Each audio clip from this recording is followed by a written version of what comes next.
আল্লাহ পাক বলেন, ইন্না খালাকনাকুম মিন যাকারিন ওয়া উনসা ওয়া জাআলনাকুম শুউবা ওয়া ক্বাবাইলা লিতাআরাফু। এর বাহিরের যে পরিচয়, এটা হলো একে অপরের সঙ্গে পরিচিত হওয়ার জন্য, এছাড়া কিছু না। ভাই তুমি কোন দলের? আমি অমুক দলের। আপনি, আমি ওই দলের। আপনার বংশ কি? এইটা। আপনার বংশ কি? ওইটা। এটা জাস্ট খালি পরিচিত পর্ব, এছাড়া কিছু না। আল্লাহ পাক বলেন, পরিচয় দিয়া লাভ নাই। এই পরিচয়ের ভিতর থেকে যেই ব্যক্তিটা সবচেয়ে বেশি মুত্তাকি আল্লাহর কাছে, তার দাম সবচেয়ে বেশি। সুবহানাল্লাহ কইতে কষ্ট লাগে আপনাদের না? আরো মনে হইতেছে আরো কমে গেছে আওয়াজ। সামনে পিছনে, পিছনের ভাইরা কি কথা বলতে জানে না? জানেন? পিছনের ভাইরা জানেন কথা বলতে? জানেন যদি সবাই আওয়াজ দিয়া বলেন সুবহানাল্লাহ। আবার বলেন সুবহানাল্লাহ। এই যে বললেন তো, আল্লাহ পাক রব্বুল আলামিনের হাবিব বলেন, ইন্না ফিল জান্নাতি লাশাজারা। কেউ একবার সুবহানাল্লাহ বলেছে তো আল্লাহ পাক তার জান্নাতে একটা গাছ লাগাই দিয়েছেন। এখন যারা বলেছেন তাদের জান্নাতে একটা গাছ লেগে গেছে। আবার বলেছেন তো আরেকটা লেগে গেছে, সুবহানাল্লাহ। আবার বললেন তো আরেকটা লেগে গেছে। যত বলবেন তত লাগবে। জবান খুলে বলেন সুবহানাল্লাহ। বলেন, একটা দ্রুতগামী ঘোড়া এই গাছের গোড়া যদি দৌড়ায়, মিনিমাম 500 বছর পর্যন্ত দৌড়াইলেও সেই গাছের গোড়া শেষ করতে পারবে না। এখন আসেন, একটা ঘোড়ার দৌড় কতটুকু স্পিড? আপনারা যারা হুন্ডা চালান কত স্পিডে চালাইতে পারেন? 100, 120, 10। এর বেশি চালাইলে আর বাঁচার দরকার নাই, কবরে সোজা। আগে খুঁটবেন, তারপরে যায় কবরে সাইকেল সহ পড়বেন। এর বেশি চলে না। আমরা প্রাইভেট সর্বোচ্চ, আমি নিজে যেটা চালাইছি সেটা বলবো না, কারণ ক্যামেরা ট্যামেরা আছে তো ঝামেলা আছে।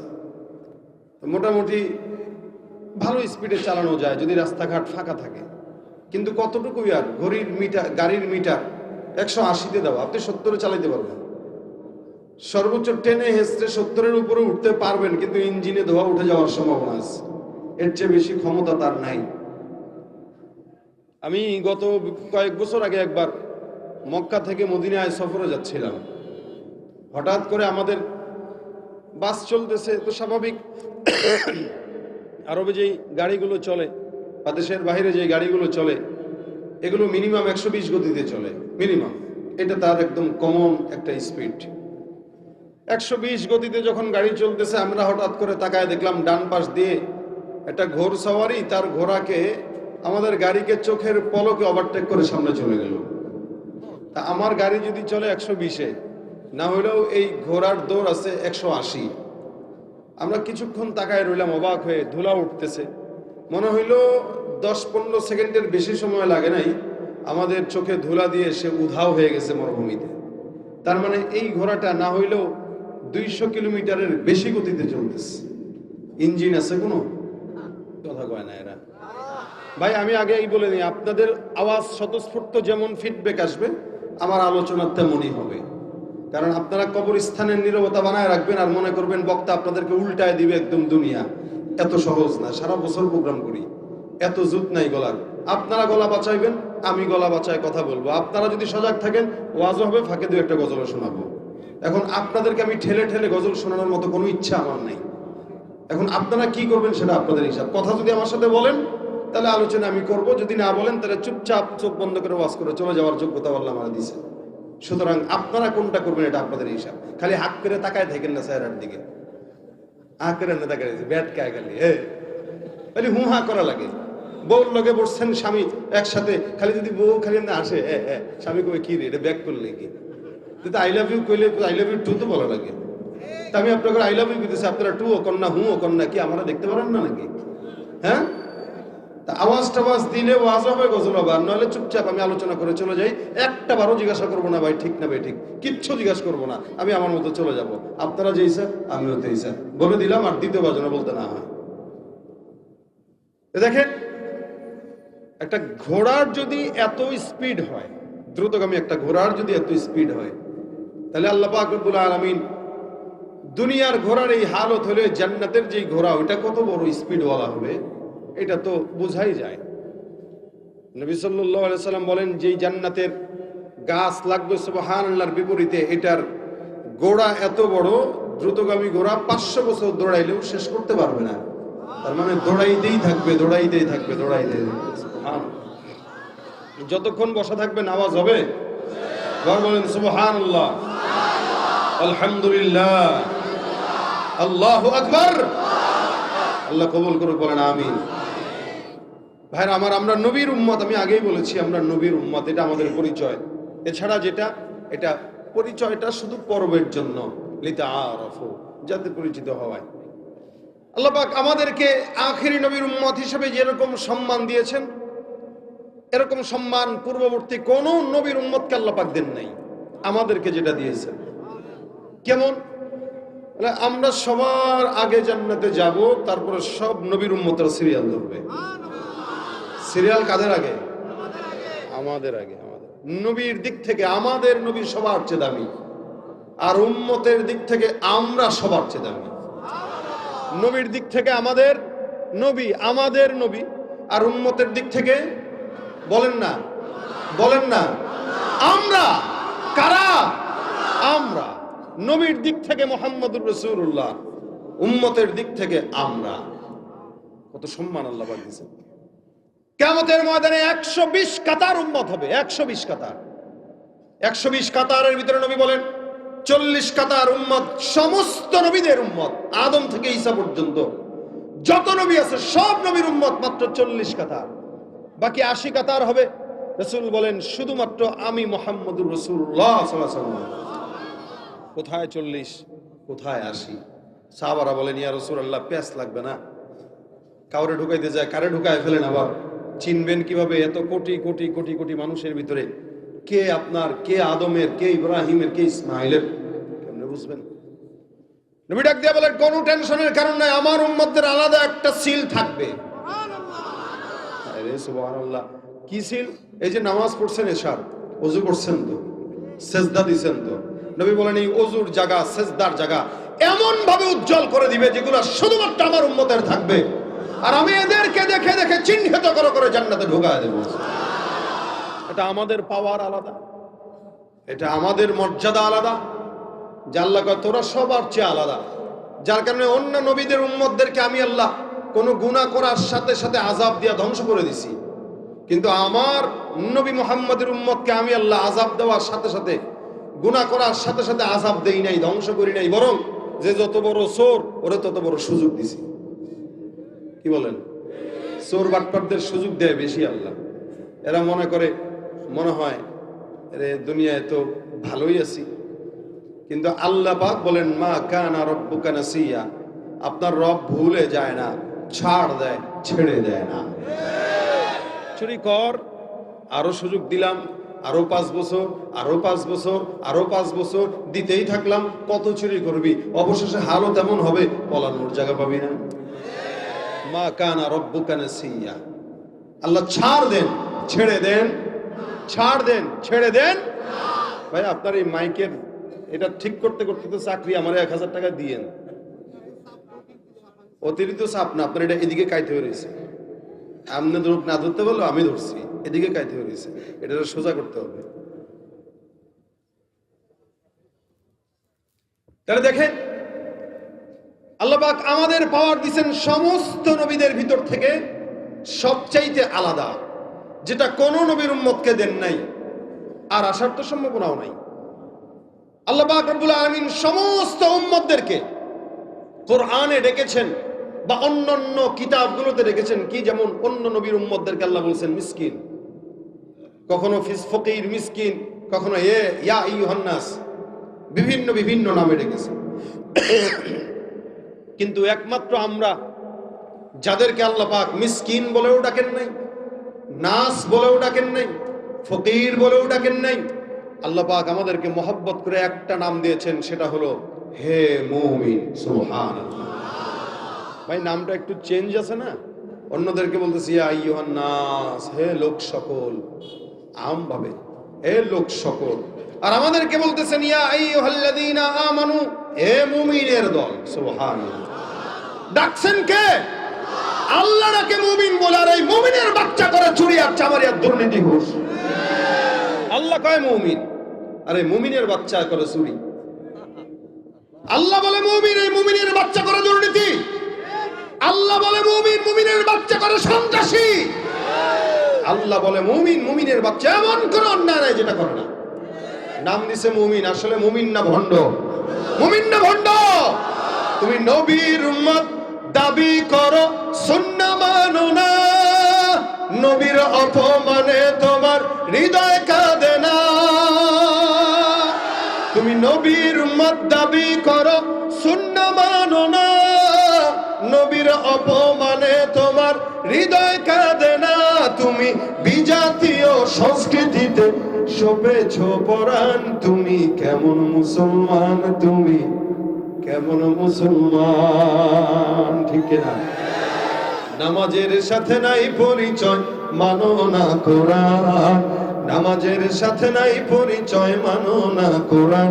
তুমি কেমন মুসলমান, তুমি কেমন মুসলমান? মুসলমান নামের না কামের? কি হওয়া দরকার বলেন? কি হওয়া দরকার বলেন? কামের, নামের নয়। নামের মুসলমানের অভাব নাই, যার কারণে এখনো পর্যন্ত এদেশে ইসলামী হুকুমত আসে নাই। নামের মুসলমানের অভাব নাই, এ কারণে এই দেশের সরকারে বা রাষ্ট্রে এদেশে এখনো পর্যন্ত ইসলাম আসে নাই। যদি নামের মুসলমান হইতো এত সংখ্যা দরকার ছিল না, বহু আগে ইসলাম কায়েম হয়ে যেত। আল্লাহ বলেন মুমিন। আর হে ঘুষের কারবারি করে, আল্লাহ সব নবীদেরকে নাম যখন দিয়েছেন কোরআনে ভিন্ন ভিন্ন নামে ডেকেছেন, মানে নাম ধরে ধরে ডেকেছেন। যেমন আদমকে আল্লাহ পাক ডাকেন, ঈসাকে ডেকেছেন, নূহকে ডেকেছেন, জাকারিয়াকে ডেকেছেন, ঈসাকে ডেকেছেন, মুহাম্মদকেও ডেকেছেন। কিন্তু তাদের ডাকা আর আমাদের নবীর ডাকা আসমান জমিন পার্থক্য। আল্লাহ বলেন ইয়া আদম উসকুন আনতা ওয়া যাওজুকাল জান্নাহ। আমার আল্লাহ ডাক দিয়া বলেন হে আদম। এখানে আল্লাহ পাক ডাক দিয়া বলেন ইয়া আদম। আদমকে আল্লাহ পাক রব্বুল আলামিন নাম ধরে ডাকলেন। আল্লাহ পাক বলেন ইয়া জাকারিয়া ইন্না নুবাশশিরুকা বিগুলাম। জাকারিয়া নবীকে আল্লাহ পাক রব্বুল আলামিন নাম ধরে ডাকলেন। আল্লাহ পাক বলেন ইয়া ইয়াহইয়া খুযিল কিতাবা বিকুওয়া। ইয়াহইয়া পয়গম্বরকে আল্লাহ পাক রব্বুল আলামিন নাম ধরে ডাকলেন। আমার আল্লাহ বলেন ইয়া নূহ ইহবিতু বিসালামিন মিন্না ওয়া বারাকাতিন আলাইক। এখানে আল্লাহ পাক নূহ পয়গম্বরকেও নাম ধরে ডাকলেন। আল্লাহ পাক রব্বুল আলামিন বলেন ইয়া মূসা লা তাখাফ। এখানে আল্লাহ পাক রব্বুল আলামিন মূসাকে নাম ধরে ডাকলেন। আল্লাহ পাক বলেন ওয়া জাকারিয়া ওয়া ইয়াহইয়া ওয়া ইলিয়াস। এখানেও আল্লাহ পাক রব্বুল আলামিন জাকারিয়া, ইয়াহইয়া, ইলিয়াসকেও নাম ধরে ডাকলেন। ওয়া ইব্রাহিম ওয়া ইসমাঈল ওয়া যাল কিফল। এখানে আল্লাহ পাক ইব্রাহিম, ইসমাঈলকে নাম ধরে ডাকলেন। আমার আল্লাহ পাক রব্বুল আলামিন জায়গায় জায়গায় যত নবীকে ডাকলেন, সব নবীকে আল্লাহ পাক রব্বুল আলামিন নাম ধরে ধরে ডাকলেন। আল্লাহ পাক রব্বুল আলামিন যখন মুহাম্মদুর রাসূলুল্লাহ সাল্লাল্লাহু আলাইহি ওয়াসাল্লামকে ডাকার প্রয়োজনীয়তা অনুভব করলেন, কোরআনের ফাতিহা থেকে নিয়ে নাস পর্যন্ত একটা জায়গাতেও ইয়া মুহাম্মদ বলে আল্লাহ ডাকেন নাই। আমার আল্লাহ পাক সব নবীকে নাম ধরে ধরে ডাকলেও আমার নবীকে নাম ধরেন নাই। আমার আল্লাহ পাক রব্বুল আলামিন আপনার আমার পয়গম্বরকে যখন ডাকলেন, আল্লাহ পাক আদবের সঙ্গে সম্মানের সঙ্গে ডাক দেয়া বলেন ইয়া আইয়ুহান নবী। এখানে আল্লাহ পাক রব্বুল আলামিন নবী বলে সম্বোধন করলেন। আল্লাহ পাক রব্বুল আলামিন কখনো কখনো আমার পয়গম্বরকে রাসূল বলে সম্বোধন করলেন। আল্লাহ বলেন ইয়া আইয়ুহার রাসূল। আল্লাহ পাক কখনো কখনো নবী বলে ডাকছেন, কখনো কখনো রাসূল বলে ডাকলেন। আল্লাহ পাক কখনো কখনো ভিন্ন ভিন্ন নামে ডাকলেন। যেমন নাকি একটা সন্তানকে যখন এলাকার মানুষ মহব্বত করে, পরিবারের লোক মহব্বত করে, তখন একজন এক এক নামে ডাকে। মা এক নামে, বাবা এক নামে, দাদা এক নামে, নানি এক নামে। আমার আল্লাহ পাক রব্বুল আলামিন আকায়ে নামদার মুহাম্মদুর রাসূলুল্লাহ সাল্লাল্লাহু আলাইহি ওয়াসাল্লামকে এত মহব্বত করলেন, যার কারণে ভিন্ন ভিন্ন নামে ডাক দিয়া আল্লাহ পাক সুখ পান। আল্লাহ পাক কখনো কখনো নবীকে ডাক দিয়া বলেন ইয়া আইয়ুহাল মুজাম্মিল। এখানে আল্লাহ পাক রব্বুল আলামিন মুজাম্মিল বলে ডাক দেয়। কখনো আল্লাহ পাক ডাক দিয়া বলেন ইয়া আইয়ুহাল মুদ্দাসসির, কখনো আল্লাহ পাক রব্বুল আলামিন বলেন ইয়াসিন ওয়াল কুরআনিল হাকীম। আল্লাহ পাক রব্বুল আলামিন কখনো জান্না আলাইকাল কুরআন লিতাশকা, এক এক জায়গায় এক এক নামে এক এক ডাকে সুন্দর করে আল্লাহ পাক আপনার আমার নবীকে ডাকলেন। আল্লাহ পাক কোন জায়গায় মুহাম্মদ বলেন নাই, সব জায়গায় মুহাম্মদ বাদ দিয়া নবী আর রাসূল বললেন। আল্লাহ পাক বলেন লাকাদ কানা লাকুম ফি রাসূলিল্লাহি উসওয়াতুন হাসানাহ। এখানে আল্লাহ পাক আমার নবীকে রাসূল বলে সম্বোধন করলেন। আল্লাহ পাক ডাক দিয়া বলেন লাকাদ জাআকুম রাসূলুম মিন আনফুসিকুম। এখানে আল্লাহ পাক রাসূল শব্দটা ব্যবহার করলেন। আল্লাহ পাক রব্বুল আলামিন যদিও কোন জায়গায় মুহাম্মদ শব্দ উল্লেখ করলেন, কিন্তু ওই জায়গায় মুহাম্মদের পাশে আবার রাসূল শব্দটাও লাগাইলেন, যার কারণে আল্লাহ বলেন মুহাম্মাদুর রাসূলুল্লাহ ওয়াল্লাযীনা মাআহু আশিদ্দাউ আলাল কুফফার। এখানে আল্লাহ পাক রব্বুল আলামিন মুহাম্মদের পাশে রাসূল শব্দটাও লাগায় দিলেন। আমার আল্লাহ অন্য আয়াতে বলেন ওয়ামা মুহাম্মাদুন ইল্লা রাসূল। আল্লাহ পাক রব্বুল আলামিন মুহাম্মদ তো আল্লাহর নবীকে ডাক দিয়া বলেন মুহাম্মদ তো মুহাম্মদ নয়, তিনি হলেন রাসূল। অন্য আয়াতে আল্লাহ পাক বলেন মা কানা মুহাম্মাদুন আবা আহাদিম মির রিজালিকুম ওয়ালাকিন রাসূলুল্লাহ ওয়া খাতামান নবিয়্যিন। এখানে আল্লাহ পাক রব্বুল আলামিন বললেন মুহাম্মদ তোমাদের কোন পুরুষের বিধান নয়, মুহাম্মদের পরিচয় দুইটা। এক নাম্বার আল্লাহ পাক রব্বুল আলামিন বলেন মুহাম্মদের পরিচয় হলো ওয়ালাকিন রাসূলুল্লাহ, ওয়ালাকিন রাসূলুল্লাহ। আমার আল্লাহ ডাক দিয়া বলেন মুহাম্মদের এক নাম্বার পরিচয় তিনি হলেন আল্লাহর রাসূল। দুই নাম্বার পরিচয় ওয়া খাতামান নবিয়্যিন, এই নবীর পরে আর কোন নবী আসার সম্ভাবনা নাই। ইনি হলেন আখিরি নবী, শেষ নবী। যারা এই নবীকে শেষ নবী মানে না তারা মুসলমান হতে পারে না। নবীর পরে নবী আছে। আল্লাহ নবী ডাক দিয়া বলেন আমার পরিচয় হলো এমন একটা দেয়ালের মতো, যেই দেয়ালের মধ্যে সমস্ত ইটগুলো লাগানো হয়ে গেছে, একটা মাত্র ইটগুলা বাকি। যেই ইটটাকে আল্লাহ লাগানোর মাধ্যমে নবুয়তের দেয়াল পরিপূর্ণ করে দিয়েছেন। কিয়ামত পর্যন্ত আর কোন নবী আসার সম্ভাবনা নাই। আজকে সমাজে যারা গোলাম আহমদ কাদিয়ানীকে কাফের মনে করে না, এগুলো সব হলো কাদিয়ানীদের মতো কাফেরের দল। নবীর পরে নবী নাই, বলেন নবীর পরে নবী নাই। সংসদে আইন চাই। এদেশে রাষ্ট্র ক্ষমতার পালা বদল বারবার দেখেছি। মদের আইন পাশ হয়েছে, কিন্তু কাদিয়ানী কাফের আইন পাশ হয় নাই। আগামীর বাংলাদেশে যদি ইসলাম ক্ষমতায় আসে, আমরা চাই কাদিয়ানী কাফের এটা সংসদে পাশ হোক। ঠিক কিনা জোরে বল। কি হবে শেষ নবীজির উম্মত বলে দাবি করে যদি ওই নবীর চেয়ার কাদিয়ানীরা দখল করে? কি হবে শেষ নবীজির উম্মত বলে দাবি করে যদি ওই নবীর চেয়ার কাদিয়ানীরা দখল করে?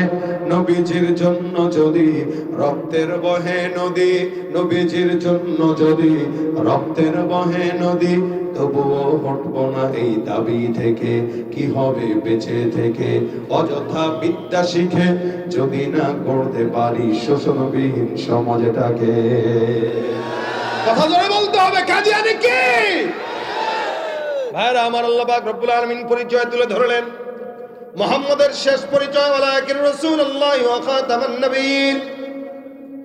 অর্থাৎ কোরআনের মধ্যে আল্লাহ পাক কোন জায়গায় মুহাম্মদকে শুধু মুহাম্মদ বলেন নাই, লকব দিয়ে দিয়ে ডাকছেন।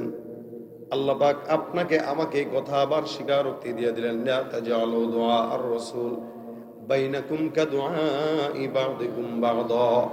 হে মুমিনের দল, তোমরা নবীকে অন্যান্য মানুষকে যেভাবে ডাক দাও, আল্লাহর নবী মুহাম্মদুর রাসূলুল্লাহকে সেমনে ডাকবা না। আল্লাহ পাক রব্বুল আলামিন কেমনে ডাকবে এটাও পয়গম্বরের উম্মতদেরকে শিখিয়ে দিলেন। শুধু তাই নয়, নবীর সামনে কথা কিভাবে বলবে আল্লাহ পাক সেটাও শিখিয়ে দিয়ে বললেন, লা তারফাউ আসওয়াতাকুম ফাওকা সাওতিন নবী।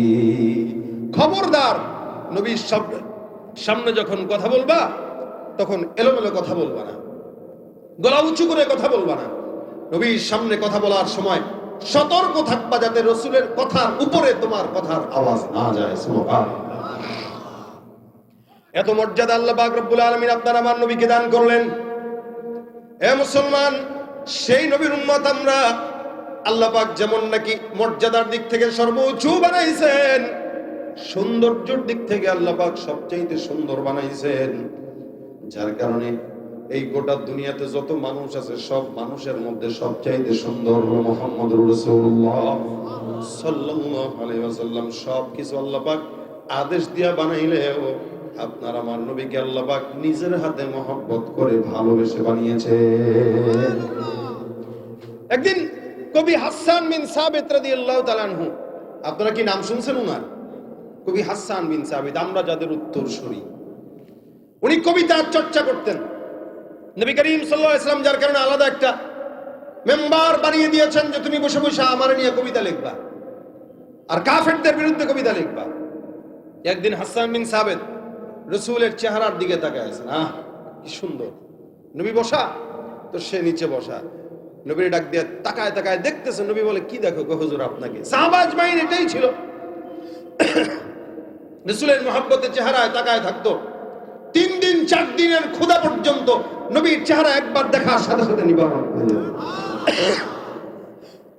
এটা ছিল সাহাবা আজমাইনদের রাসূলকে দেখার একটা প্রেম, একটা নেশা। এক সাহাবীর যুদ্ধের ময়দানে চোখ খুলে গেছে, জিহাদের ময়দানে গেছে, তো তোর একটা তীর এসে চোখে লেগে চোখ খুলে গেছে। এই চোখ হাতের ভিতরে নিয়ে রাসূলের কাছে দৌড় দিছে। ডাক দিয়া কে রাসূলুল্লাহ, চোখটা একটু লাগায় দেন। চোখ একটা আছে একটা নাই, বুঝেন অবস্থা। যুদ্ধের ময়দান থেকে চোখ হারায় চোখটা হাতে নিয়ে নবীর কাছে আসছে। হুজুর চোখটা একটু লাগায় দেন। নবী ডাক দিয়া কয়, সবর করো। যুদ্ধের জন্য, ঈমানের জন্য চোখ হারাইছো, তো চোখের বিনিময়ে আল্লাহ তোমার জান্নাত দান করবেন। রাসূলের কথা যেটা, চোখের বিনিময়ে জান্নাত দিবেন। সাহাবী কয়, হুজুর আল্লাহর কাছে কি জান্নাতের কোনো অভাব পড়ছে? কয় না, সেটা তো করে নাই। কয় তাহলে আমার চোখ নিয়ে আল্লাহ আমাকে জান্নাত দেওয়া লাগবে কেন? বুঝেন নাই কথা আপনারা? প্রশ্নটা কি যুক্তি না অযৌক্তিক? আল্লাহর কাছে জান্নাতের অভাব আছে বলে না, তাহলে আমার চোখ নিয়ে কেন জান্নাত দেওয়া লাগবে? হুজুর আমি চোখও চাই, আল্লাহর জান্নাতও চাই। নবী বলেন, বাপরে বাপ, কাম তো সারছে। নবী যেই জামানায় থাকবো, বেঁচে থাকবো, চোখ একটা থাকবে না। এক চোখ দিয়ে আপনারা দেখে তো মন ভরে না, 2 চোখ দিয়েই তো দেখে মন ভরতে পারি না, এক চোখ দিয়ে কিভাবে মন ভরে? নবী চোখটা লাগায় দেন। রাসূল সাল্লাল্লাহু আলাইহি ওয়াসাল্লাম তার বরকতি হাতে চোখ নিয়ে সাহাবীর এখানে লাগায় দিয়েছেন। সাহাবী বলতেছেন, ইয়া রাসূলুল্লাহ, আগে যেটা ছিল ভালো, ওই ভালোটার চাইতে এটা যেন পাওয়ার বেশি বেড়ে গেছে। জামানায় থাকবো আর আপনাকে দেখবো না, এটা কেমনে হয়? সাহাবাদের প্রেম ছিল এটা, নবীকে দেখার জন্য পাগল। আম্মা জান আয়েশা বলেন, কখনো কখনো ঘরের ভিতরে লাইট নিবানো। প্রত্যেকটা মানুষের একটা সূর্য আছে, সকালবেলা উদিত হয়। লানা শামসুল ওয়ালিল আফাকি শামস, আল্লাহর নবীর আম্মা জান আয়েশা রাদিয়াল্লাহু তাআলা আনহা বলেন, প্রত্যেকটা মানুষের একটা সূর্য আছে যেটা সকালবেলা উদিত হয়। আমি আয়েশার একটা সূর্য আছে, প্রতিদিন এশার নামাজের পর আমার ঘরের মধ্যে উদিত হয়। আম্মা জান আয়েশা কখনো কখনো সুই দিয়া কিছু সেলাই করতেন। ঘরের ভিতর যদি বাতি নিভে যাইতো, নবী সাল্লাল্লাহু আলাইহি ওয়াসাল্লাম ঘরে তাশরীফ আনার পর আম্মা জান আয়েশা দেখতেন যে আমার সুইটা রাসূলের চেহারার বরকতে খাটের কর্নারে পড়ে আছে, দেখতে পেতাম। নবীর চেহারা এত বরকতময়, জাবির ইবনে সামুরা রাদিয়াল্লাহু তাআলা আনহু বর্ণনা করেন, আমি একবার উঠানের মধ্যে পয়গম্বরের চেহারার দিকে নজর দিয়ে দেখলাম, আল্লাহর নবী লাল দোরা কাটা একটা কাপড় দিয়ে সুন্দর করে উঠানের মধ্যে বসা। আল্লাহর নবীর সাহাবী জাবির বিন সামুরা বলেন, আমি আসমানের চাঁদের দিকে তাকাইলাম। আসমানে একটা চাঁদ জ্বলজ্বল করতেছে। জমিনের ভিতরে পয়গম্বর মুহাম্মদুর রাসূলুল্লাহ সাল্লাল্লাহু আলাইহি ওয়াসাল্লাম বসা। আমি একবার আসমানের চন্দ্রের দিকে তাকাই, একবার আমার বরকতি নবীর চেহারার দিকে তাকাই, আল্লাহর নবীর চেহারার দিকে তাকাই, বরকতি আসমানের চাঁদের দিকে তাকাই। জাবের রাদিয়াল্লাহু তাআলা ডাক দিয়া বলেন, আল্লাহর কসম, আমার কাছে মনে হলো ওই আসমানের পূর্ণিমার চাঁদের চাইতে আমার নবীর চেহারা কোটি গুণে বেশি সুন্দর। হাসান বিন সাবিত নবীর চেহারার দিকে তাকায় তাকায় দেখে আর কয়, ইয়া রাসূলুল্লাহ, আপনার চেহারা দেখলে প্রেমে পড়ে যায়। নবী একটা কবিতা মনে আসছে, বলবো নি? নবীরে ডাক দিয়া বলতেছেন, হাসান বিন সাবিত, নবী একটা কবিতা মনে আসছে, মাথায় আসছে, আপনারা নিয়ে লিখবো নি? রাসূলকে লেখো। হাসান বিন সাবিত কবিতা রাসূলের চেহারার দিকে তাকায় তাকায় তাকায় তাকায় লেখে, ওয়া আহসানু মিন কালাম তারাকাতু আইনি ওয়া আজমালু মিন কালাম তালিদিন নিসা খুলিকতা মুবাররাআম মিন কুল্লি আইবিন কাআন্নাকা ক্বাদ খুলিকতা কামা তাশা। হাসান বিন সাবিত ডাক দিয়া বলেন, ওয়া আহসানু মিন কালাম তারাকাতু আইনি, এ দুনিয়ার কবিরা শুনে রাখো, কবি কবিতা লেখে তার ডার্লিং রে নিয়ে, যে হারাম সম্পর্ক তার নিয়ে লেখে, যত নষ্টামি ছড়ায় এই কবিতার মাধ্যমে, কিন্তু হাসানের কবিতা তার জন্য নাজাতের উসিলা হয়ে গেছে। রাসূলকে বলেন, ইয়া রাসূলুল্লাহ, ওয়া আহসানু মিন কালাম তারাকাতু আইনি, এই দুনিয়াতে আমার চোখ আপনার চেয়ে সুন্দর কোন মানুষকে জিন্দেগিতে দেখে নাই। আপনি এত সুন্দর, কত মানুষ দেখলাম এই জমিনে, কত মানুষ, হাজার হাজার, কিন্তু আমার চোখ আপনার চেয়ে সুন্দর কাউকে কোনোদিন দেখে নাই। ওয়া আজমালু মিন কালাম তালিদিন নিসা, জমিনে যত মানুষ আছে, মা বোনরা আছে, আদম পয়গম্বর থেকে আজ পর্যন্ত কোন নারী কোনদিন আপনার চাইতে বরকতময় কোন পুরুষ জন্ম দেয় নাই। সুবহানাল্লাহ। এ মুসলমান, আমিনার গর্ভে থেকে আমার নবীকে বের করার জন্য আল্লাহ পাক রব্বুল আলামিন আদম পয়গম্বর, আম্মা জানা হাওয়া থেকে আমিনা পর্যন্ত যত মহিলাদেরকে নিয়েছেন, বুঝছেন, আমিনার মা, তার মা, তার মা, তার মা, তার মা করে করে আম্মা জানা হাওয়া পর্যন্ত যত মানুষ গেছেন, আল্লাহ নবী বলেন, মা বাগাত ইমরাত নবীন কত, আমার দাদি, আমার নানি, নানির নানি, নানির নানি, নানির নানি, দাদির দাদি, দাদির দাদি, দাদির দাদি করে করে যত দূর পর্যন্ত গেছে, এই যত দূর সিরিয়ালে গেছে, এই সিরিয়ালে যতগুলা মহিলা গেছে, একটা মহিলাকেও কোনোদিন আল্লাহ জিনায় লিপ্ত করায় নাই। আমাকে বাঁচানোর জন্য এক বিন্দু পরিমাণে কেউ যদি বলতে না পারে মুহাম্মদের নানির দাদি অথবা তার দাদি কত চরিত্র ঝামেলা ছিল, এটা যেন কেউ বলতে না পারে। এই জন্য হাওয়া থেকে নিয়ে আমিনা পর্যন্ত প্রত্যেকটা মহিলা ছিল পুত পবিত্র, এবং দুনিয়াতে তারা একদম পুত পবিত্র অবস্থায় আল্লাহ পাক তাদেরকে হেফাজত রেখেছেন। এই জন্য হাসান বিন সাবিত বলে, কোন নারী আপনার মতো কোন পুরুষ জন্ম নেয় নাই আমিনা ছাড়া। খুলিকতা মুবাররাআম মিন কুল্লি আইব, আল্লাহ পাক রব্বুল আলামিন আপনাকে এমন ভাবে সৃষ্টি করলো যেন জমিনের সমস্ত আইব ত্রুটি থেকে আল্লাহ পাক আপনাকে একদম বেছে বেছে বানাইছেন। একটা বিন্দু পরিমাণ, চুল পরিমাণ কোন ত্রুটি আপনার সৃষ্টির মধ্যে রাখেন নাই। এজন্য শামাইলে রাসূলের বর্ণনা আছে, নবী সাল্লাল্লাহু আলাইহি ওয়াসাল্লাম যেখানে যেমন দরকার ছিল আল্লাহ পাক তাকে তেমন সুন্দর বানায় দিতেন। সুবহানাল্লাহ। দেখবেন অধিক সাদা, অধিক সাদা যারা, একদম সাদা, দেখলে কেমন কেমন রোগী রোগী লাগে। তাদের সঙ্গে যখন নবী মিশতো, নবীরে হলদে বর্ণের সুন্দর মনে হতো, দুধে আলতা এমন সুন্দর। আর যদি কোনো লম্বা মানুষের সঙ্গে মিশতো, যেন নবীকে খাটো মনে না হয়, আল্লাহ পাক তার মতো করে সাইজ দিয়ে দিতেন। আর যদি অধিক খাটো মানুষের সঙ্গে মিশতো, তখন তার চেয়ে একটু লম্বা বানায় দিতেন। সুবহানাল্লাহ। এ মুসলমান, যখন যেমন আল্লাহ পাক আমার নবীকে তখন তেমন বানাইছেন। কাআন্নাকা ক্বাদ খুলিকতা কামা তাশা, যেন আপনি যেমন চেয়েছেন, আল্লাহ যেমন চেয়েছেন তেমনি আপনারে বানাইছে। এটা হলো আপনার আমার পয়গম্বর মুহাম্মদুর রাসূলুল্লাহ সাল্লাল্লাহু আলাইহি সাল্লাম। এত মর্যাদা দিলেন, এত মহব্বত করলেন, এত মহব্বত দিয়া বানাইলেন যে আল্লাহ নিজেই প্রেমে পড়ে গেছেন।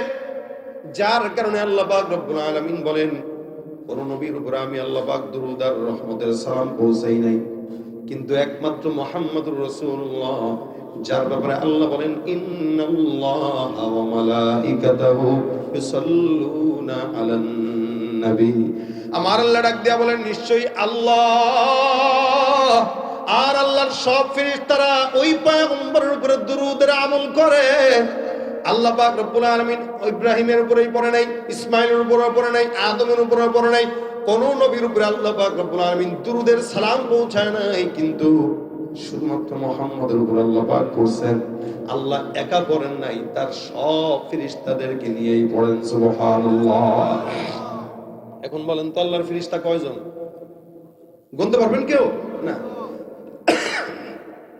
জমিনে একটা ঘর আছে বাইতুল্লাহ, যেটা সর্বপ্রথম ঘর। এই ঘরটা আল্লাহর বান্দারা তওয়াফ করে। যতবার মন চায় ততবার তওয়াফ করবে, কোনো বিধি নিষেধ নেই। আল্লাহর নবী বলেন বাইতুল্লাহর উপর একটা ঘর বাইতুল মামুর, জমিনের ঘর তওয়াফ করে ইনসান, আসমানের ঘর তওয়াফ করে আল্লাহর ফেরেশতা। আল্লাহর নবী বলেন ওই ঘরটাকে যদি আল্লাহ পাক ছেড়ে দেয় তাহলে একদম বরাবর বাইতুল্লাহর উপরে পড়বে। জমিনের ঘর বাইতুল্লাহ তওয়াফ করে ইনসান যতবার মন চায় ততবার তওয়াফ করবে। আসমানের ঘর আল্লাহর ফেরেশতারা তওয়াফ করে, প্রত্যেকটা দলে দলে 70,000 ফেরেশতা তওয়াফ করে। সুবহানাল্লাহ। নবী বলেন এই যে দলে দলে 70,000 ফেরেশতা তওয়াফ করে, একবার কোন ফেরেশতা কোন দলে যদি তওয়াফ করতে ঢুকে, এই ফেরেশতা তওয়াফের পর আর কিয়ামত পর্যন্ত কোনদিন সিরিয়াল পায় না। কোটি কোটি ফেরেশতা আল্লাহ পাক রব্বুল আলামিন বলে এত সমস্ত ফেরেশতারা আমার নবীর উপরে দুরূদ পড়ে। আমরা দুরূদ আর কতটুকুই পড়ি, আমরা কতটুকুই বা পড়তে পারি? সর্বোচ্চ সুন্দর করে স্টেজ সাজা দাঁড়া দাঁড়ায় নবী সালাম আলাইকা একটু জিলাপি দিয়া খিচুড়ি দিয়া বিদায়, এর বাহিরে আমরা কিছু পারি না। কিন্তু আল্লাহ পাক রব্বুল আলামিন বলেন এ মুসলমান মনে রাখবা, বান্দারা শুনে রাখেন, আমার ইলম শেষ হয়ে যাবে, পয়গম্বরের মর্যাদা বর্ণনা করা শেষ হবে না, রাত পার হয়ে যাবে, আল্লাহর নবীর মর্যাদা শেষ হবে না, দুনিয়া শেষ হয়ে যাবে, পয়গম্বরের প্রশংসা গাওয়া শেষ হবে না। আপনি আমি আর কতটুকুই পাঠ করব? আমার নবীর জন্য আপনি আমি যথেষ্ট নয়, আমার নবীর জন্য যথেষ্ট আমার আল্লাহ। ঠিক কি না? নবীর হক আদায় করতে পারেন কে? কে কে? আল্লাহ। এই জন্য আল্লাহ পাক রব্বুল আলামিন আমি নিজে আমার পয়গম্বরের উপর দুরূদ পড়ি। মুহাম্মদ হামিদে হামদে খুদা বাস, খুদা মদহে আফরি মুস্তাফা বাস, মুহাম্মদ হামিদে হামদে খুদা বাস, খুদা মদহে আফরি মুস্তাফা বাস, মুহাম্মদ আজ তুমি খাম খুদা রা, খুদায়া আজ তো হুব্বে মুস্তাফা রা, খুদায়া আজ তো হুব্বে মুস্তাফা রা। আমার আল্লাহ পাক রব্বুল আলামিন নবীকে কত মর্যাদা দান করলেন, যার কারণে আল্লাহ নিজেই নবীর প্রেমে পাগল হয়ে দুরূদের আমল করে। আল্লাহ পাক কোন নবীর উপরে দুরূদ পড়েন নাই, শুধুমাত্র মুহাম্মদুর রাসূলুল্লাহর উপরে পড়লেন। এত মর্যাদা দিয়ে আল্লাহ পাক রব্বুল আলামিন পড়লেন, যার কারণে উম্মতকে আদেশ দিয়ে দিয়েছেন ইয়া আইয়ুহাল্লাযীনা আমানু সাল্লু আলাইহি, এ ঈমানদারের দল তোমরাও ওই পয়গম্বরের উপরে দুরূদের আমল করো। এমন কি নবী নিজেও তার উপরে দুরূদের আমল করতে। সুবহানাল্লাহ। নবী তো নামাজে পড়তেন আল্লাহুম্মা সাল্লি আলা মুহাম্মদ ওয়া আলা আলি মুহাম্মদ কামা সাল্লাইতা আলা ইব্রাহিম ওয়া আলা আলি ইব্রাহিম ইন্নাকা হামিদুম মাজিদ। নবীও পড়তেন সাল্লাল্লাহু আলাইহি ওয়াসাল্লাম। নবীর উপরেও পড়া এটা ইসলামের আদেশ। এই ইসলামের আদেশ আল্লাহ পালন করেন, নবীও পালন করেন। সুবহানাল্লাহ। আল্লাহর অন্য কোনো আমল দরকার নাই, কিন্তু এটা আল্লাহ নিজে করেন। এজন্য কেউ যখন এটা পড়ে আল্লাহর নবী বলেন, আচ্ছা বলেন তো জান্নাতে আমরা সবাই তো নবীর সাথে থাকতে চাই ইনশাআল্লাহ। আল্লাহ কবুল করুন। আমিন। আল্লাহর নবী ডাক দেয়া বলেন আওলান নাসি বি ইয়াউমাল কিয়ামাতি আকসারুহুম আলাইয়া সালাহ। নবী ডাক দেয়া বলেন শোনো, জান্নাতের ময়দানে আমার পাশের জান্নাতে কেউ যদি থাকতে চাও, আমি নবী বললাম আমার উপরে যেই বান্দা বেশি বেশি দরুদ পড়ে, আমি আল্লাহর নবীর জান্নাতে পাশের ঘরে ওই লোকটাকেই আল্লাহ পাক রব্বুল আলামিন রাখবেন। সুবহানাল্লাহ। যেই ব্যক্তি যত বেশি নবীর উপর দুরূদ পড়ে, আল্লাহর নবী বলেন অন্য হাদিসে, মান সাল্লা আলাইহি সালাতান ওয়াহিদা সাল্লাল্লাহু আলাইহি আশারা। কোন ঈমানদার মুমিন যদি একবার দুরূদের আমল করে, আল্লাহ পাক ওই বান্দার উপরে 10 বার রহমত নাযিল করে দেয়। জবানটা খুলে সুবহানাল্লাহ। এখন তো আর নবীর প্রেমে পাগল দেখা যায় না। নবীর প্রেমের পাগল যতগুলো আছে সব মুখে মুখে অন্তর দিয়া না, যার কারণে নেতার বিরুদ্ধে কথা বললে জেলখানায় যাওয়া লাগে, কিন্তু নবীর বিরুদ্ধে কথা বললে জামাইয়া ধরে রাখা হয়। মনে হয় তার নবীর চেয়ে নেতা বড় হয়ে গেছে, স্লোগানও দেয় আমার নেতার চরিত্র ফুলের মতো। আজীব অবস্থা। এত চুরি করতে দেখে, এত দুর্নীতি করতে দেখে, এরপরও আমরা বলি আমাদের চরিত্র, তাদের চরিত্র ফুলের মতো। অথচ চারিত্রিক সনদ আল্লাহ দুনিয়ার কোন মানুষকে দেন নাই মুহাম্মদুর রাসূলুল্লাহ ছাড়া। কি বলেন, সন্দেহ আছে আপনাদের? একমাত্র মুহাম্মদ রাসূলুল্লাহকে আল্লাহ পাক চারিত্রিক সনদ দিয়েছেন। ওই সনদের কথা বাদ দিয়া দুনিয়ার মানুষের সনদ দেন। এই কারণেই তো অধিকাংশই ভালো হয় না। কারণ এত চুরি করার পরেও যদি আমার চরিত্র ফুলের মতো হয়, ভালো হওয়া দরকার আর কি। কথা কয় না কেন? তাহলে ভাইরা আমার দেখেন, চরিত্রের সনদ আল্লাহ পাক নবীকে দিয়েছেন, ইন্নাকা লাআলা খুলুকিন আযীম। আমার আল্লাহ মর্যাদা দিতে যায়, আল্লাহ নিজেই দুরূদের আমল করে। কোন ইমানদার মুমিন বান্দা যদি দুরূদ শরীফ পড়ে, আল্লাহ পাক রব্বুল আলামিন তার জবানে বরকত দান করেন, বিপদ আপদ মুক্ত দান করেন। শুধু তাই নয়, ইমাম আহমদ ইবনে হাম্বল রাহমাতুল্লাহ আলাইহি, ইমাম মালিক রাহমাতুল্লাহ আলাইহি, ইনাদের মতো আশিক রাসূল তো কেউ নাই। আমরা তো খালি মুখে মুখে আশিক। এক আল্লাহর বান্দা নবীর আশিক, উনি রওজায় গেছেন। আল্লাহর বান্দা রওজায় যায়, মনে মনে বিশাল বড় ভিড়। আপনারা দেখবেন যারা রওজার কাছে গেছেন, দাঁড়ানোর কোনো সুযোগ নাই। হেঁটে হেঁটে তাওয়াফের মধ্যে সালাম যতটুকুই পারে ততটুকুই দেয়। এই আল্লাহর বান্দা সালাম দিবেন, বিশাল বড় সিরিয়াল, সারা জীবন খালি অসুস্থ থাকে। যখন রওজার সামনে চলে আসছে, এখন কেমন যেন তার বুকের ভিতরে ধুক ধুক ধুক ধুক করে। আর আল্লাহর কাছে ডাক দেয়া বলে, মালিক, এই যে তোমার বান্দাকে তুমি তোমার হাবিবের রওজার সামনে নিয়ে আসলাম, সারা বছর অসুস্থ থাকে, ওষুধ খায়, কত কিছু করে। আল্লাহ রওজার জালির সামনে যখন যাব, তখন আমার অসুস্থতা বাড়ায় দিয়া তুমি আমার অজ্ঞান করে একটু ফালায় দিও। যাতে করে অজ্ঞান করে তুমি আমাকে ওই জায়গায় ফালায় দেওয়ার পর অ্যাম্বুলেন্স আসবে, পুলিশ আসবে আমাকে নেওয়ার জন্য, আমি যেন ওই সময়টা আমার হাবিবের সঙ্গে প্রেমের একটু কথা বলে নিতে পারি। এটা ছিল আমাদের আশিক রাসূলদের হালত। আর আমাদের ইশক হইল নবীর রওজার সামনে দাঁড়ায়, কিন্তু জবানের মধ্যে নবীর সুন্নতের দাড়ি নাই। ভাইরা আমার, ইমাম মালিক রাহমাতুল্লাহ আলাইহি নবীরে মুহাব্বত করতেন। মদিনায় প্রায় 70 বছর পর্যন্ত উনি অতিবাহিত করেছেন। আল্লাহর বান্দা কোনোদিন জুতা পায়ে দিয়ে হাঁটেন নাই, এমনকি মদিনার মাটির থেকে কোনোদিন বের হয় নাই, হুদুদে হারাম থেকে বের হন নাই। উনি বলতেন, আমি হুদুদে হারাম থেকে বের হব না, কারণ আমি চাই আমার মৌতটা, আমার শেষ নিঃশ্বাসটা রাসূলের রওজার পাশেই যেন হয়। ইমাম আহমদ ইবনে হাম্বল রাহমাতুল্লাহ আলাইহি অনেক বড় একজন ইমাম।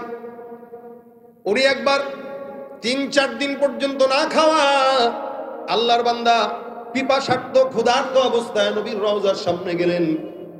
যাওয়ার পর রওজার সামনে রাসূলের সামনে সালাম দেওয়ার শিকায়ত করতেছেন, ইয়া রাসূলুল্লাহ, আপনার সাহাবা আজমাইনরা ক্ষুধার যন্ত্রণা আপনাকে একবার যদি দেখতো, 3 দিনের ক্ষুধা নিবারণ হয়ে যেত। আমি ক্ষুধার যন্ত্রণা আপনার কাছে আসলাম, আমি তো আপনাকে দেখতে পারবো না। নবী তাদেরকে আপনি দেখা দেন, সামনে সামনে দেখা দিয়েছেন, যার কারণে তারা সরাসরি আপনাকে দেখে ক্ষুধা নিবারণ করলো। কিন্তু আমি নালায়েক, যার কারণে আমি আপনাকে সরাসরি দেখি নাই। কিন্তু সরাসরি না দেখলেও স্বপ্নে তো আপনি দেখা দিবেন। রাসূলের রওজার সামনে যায় ইমাম আহমদ ইবনে হাম্বল রাহমাতুল্লাহি আলাইহি, সুন্দর করে শিকায়াত করে আল্লাহ নবীর নামে দরুদ পড়তে পড়তে রওজার সামনে ঘুমায় গেছে।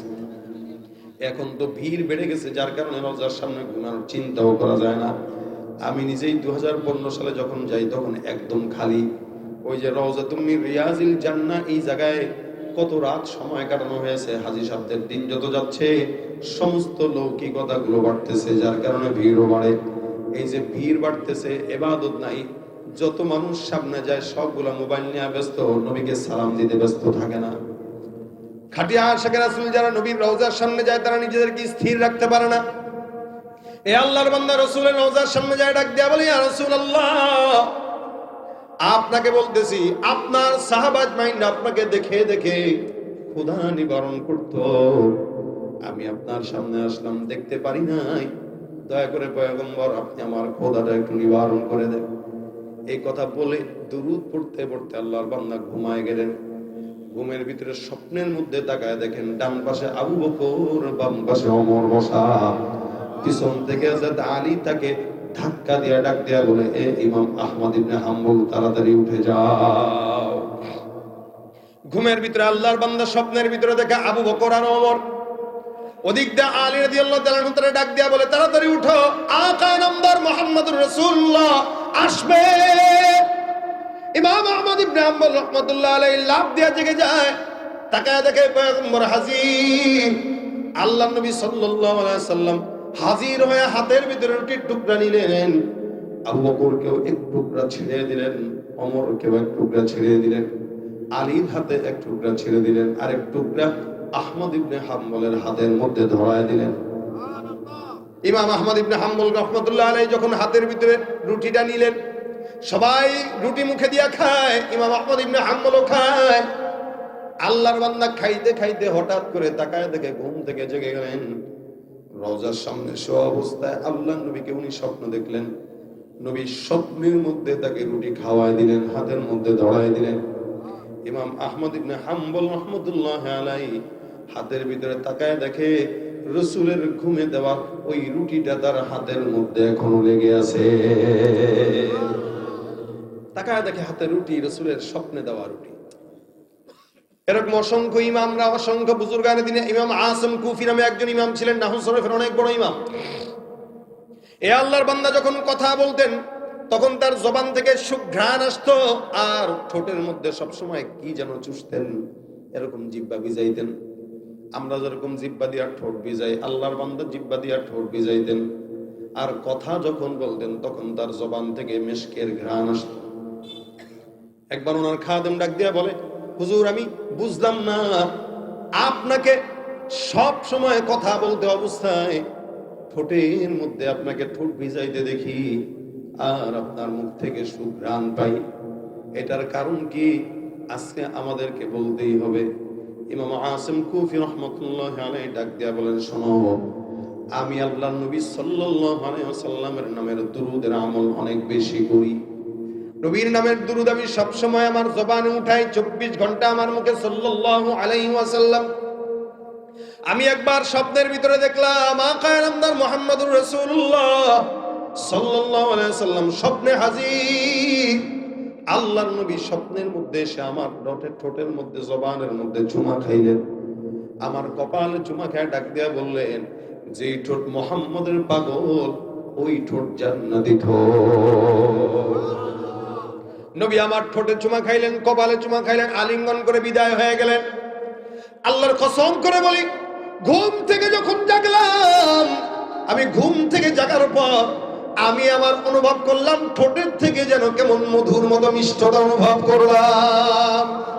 ওই দিনের পর থেকে নিয়ে আমি যতবার কথা বললাম, যখনই কথা বলি তখন আমার ঠোঁটের মিষ্টতার পাশাপাশি আমার ঠোঁট থেকে জান্নাতের খুশবু, মিশকের খুশবু বের হয়। সুবহানাল্লাহ। হে মুসলমান, আল্লাহ পাক এমন একটা আমল আপনাকে আমাকে দান করলেন, যে আমলটা যেই বান্দা করবে নবীর নামের বরকত ওই বান্দা বরকতময় হয়ে যাবে। এই জন্য আল্লাহ পাক আদেশ করলেন, ইয়া আইয়ুহাল্লাযীনা আমানু সাল্লু আলাইহি ওয়া সাল্লিমু তাসলিমা। তোমরা ওই পয়গম্বরের উপর দুরূদের আমল করো।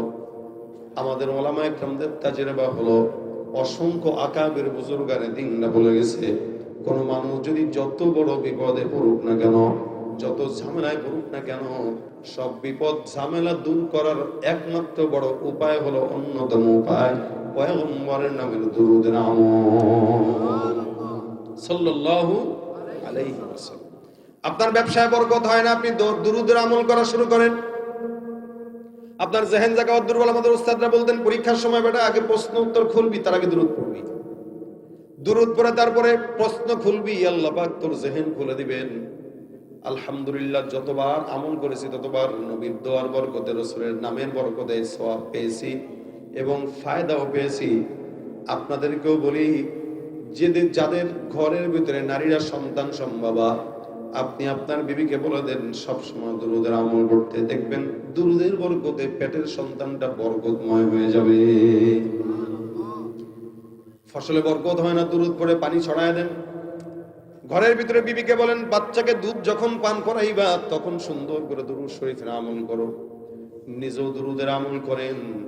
এমনও তো হতে পারে আল্লাহ পাক দুরূদের বরকতে আপনাকে ডাক দিয়া পয়গম্বরের রওজার সামনে দাঁড় করায় দিবেন। সুবহানাল্লাহ। আরব সাগর পারি দেব, নাই কো আমার তোরি, পাখি নই যে উড়ে যাব, ডানাতে ভর করি। আরব সাগর পারি দেব, নাই তো আমার তোরি,